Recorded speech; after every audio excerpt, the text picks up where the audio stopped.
వాడు నాగార్జున యాదవ్ కాదు, నాగార్జున యాదవ. 30 రూపాయలు కనీసం జనం నమ్మాలండి. టీటీడీ చైర్మన్ గారు 30 రూపాయలు కకృతిపడి ఏమైనా నెయ్యి అమ్ముకున్నాడని చెప్పి స్టేట్మెంట్ మొన్న ఇచ్చాడు. 1 కేజీకి 1000 రూపాయలు తీసుకుంటా.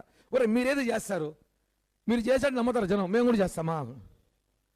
మీరు తీసుకున్నట్టు నమ్ముతారు జనం, మేము తీసుకుంటామా? 30 రూపాయలు కకృతి పడతారు ఎవరన్నా? చెప్పాలని నమ్మాలండి.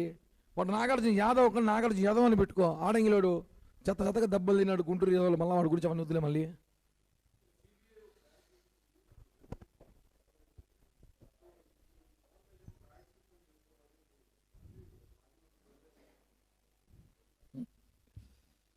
రోజాకి ఏం మాట్లాడాలి తెలియట్ల పరిస్థితిలో ఉంది. ఆమె గురించి మాట్లాడాలంటే ఈ డిబేట్లో మాట్లాడడం కన్నా ఇంకొక ప్రెస్ మీట్లో మాట్లాడచ్చు. అసలు సిబిఐ ఇచ్చిన రిపోర్ట్ని ఇప్పుడు నేను చూపించింది కూడా ఇది జనసేన పార్టీ ఇచ్చిన రిపోర్ట్ కాదు, ఇది ఛార్జ్ షీట్ సిబిఐ ఇచ్చిందే. 10% బిలో ఉంటే బయట కనపడదు, 10% బిలో ఉంటే బయట కనపడదు ఇచ్చింది. మీరు 10% బిలో చేశారని మేము చెప్తున్నాము. అదే కదన్నా, దీంతో నెయ్యి వస్తుంది, దీంతో నెయ్యి రాదు, ఇది దేంతో వస్తుంది అది చెప్పండి అని చెప్తున్నా.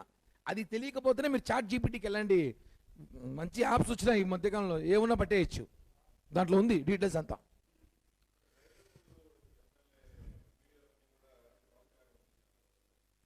రోజా అలాంటి వీడియోలో చూస్తూ ఉంటుంది కాబట్టి మేము ఆ వీడియోలు చూడలేదు.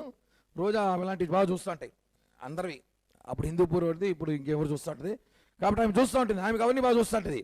ఆమె నియోజకవర్గంలో ఒక అమ్మాయి మీద రేపు జరిగితే ఆమె ప్రభుత్వం రోడ్డుపైకి రాదు, అవన్నీ చూడదు, అలాంటి వీడియోలు బాగా చూస్తుంది. ఆమె చెప్తుంది, ఆమె చెప్పినంత మాత్రం ఇప్పుడు వాళ్ళకి ఏం పెట్టాలి మేము?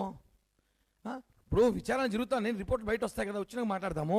ఆమె చెప్తే పెట్టేస్తారు ఏమే?